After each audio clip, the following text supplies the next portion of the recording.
greet you with the most of respect. I greet you with the most of understanding. I greet you with positive vibe. Today I want to talk about leadership. And I want to talk about a very important aspect to leadership that people often forget. Tolerance. When you grow up in a home that is quite emotionally and physically abusive, there's something inside you that shifts. It's not that you become violent like the people who were violent towards you, but you go within and you start encouraging yourself. You start being that silent voice for yourself. You start being that cheerleader when times are down. You start relying on outward appreciation, and you start thinking about how you feel and how you react to the things that people are doing to you. As much as a lot of people want to be leader and a lot of people want to aspire to get to leadership positions, it first starts with how you handle, how you see yourself. People might not see you as anything. People might spit on you. People might kick you. But the decision of survival in some instances, the reason why a lot of people are different, especially those who come from abusive homes, and why they make the best leaders is they learned not to take it out on the population, what they are dealing with internally. And that has a lot to do with the ways that you channel these anger, you channel these words, and you channel the negativity that you face in the world into the work that you do, into how you are going to remind yourself of who you are and how strong you really are, even when in the midst of the things that you're going through, in the midst of the pain that you are struggling through, it is not a brighter day. But you are reminding yourself that it's going to be a lovely day because you encounter the people that remind you of that love, the people that showed you that love without demanding more than necessary from you.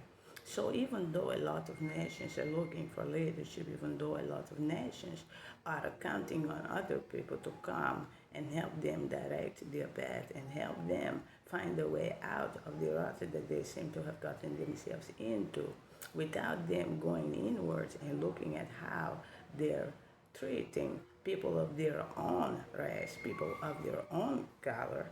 How can somebody rise up and lead you when you don't even think that you need that kind of leadership, when you don't even appreciate that sometimes you might not have everything, but you are everything, and you are the reason why you still continue to do what you do, not because of what somebody said to you, but because of how you feel. Now, people that feel good typically make other people feel good, even though they did not feel good at the time that they are making you feel good. It is just a positive vibe that you are spreading to other people to encourage them because you don't feel so good that time. So it sounds good to you, but the times at which people did it, they were not so good. They were not so great. They didn't feel the best, but they hoped for the best. And I think this is the difference between lackluster leadership and chosen leadership, meaning that you were born with the kind of mentality that survives the times that you're in. Because look, if you have never been through starvation, you can never understand the blessing of being able to get food anytime you want when you are hungry. So I will say this.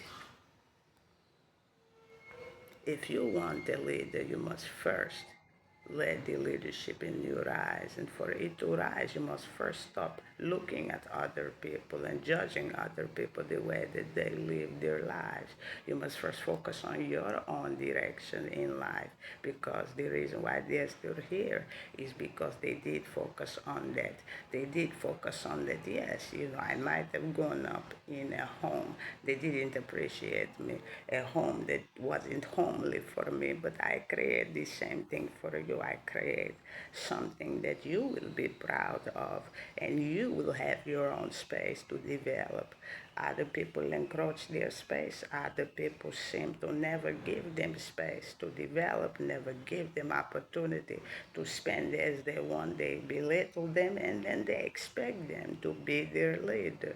I don't think so. I don't know about you, but leadership is more about the environment and how conducive it is to encourage leaders.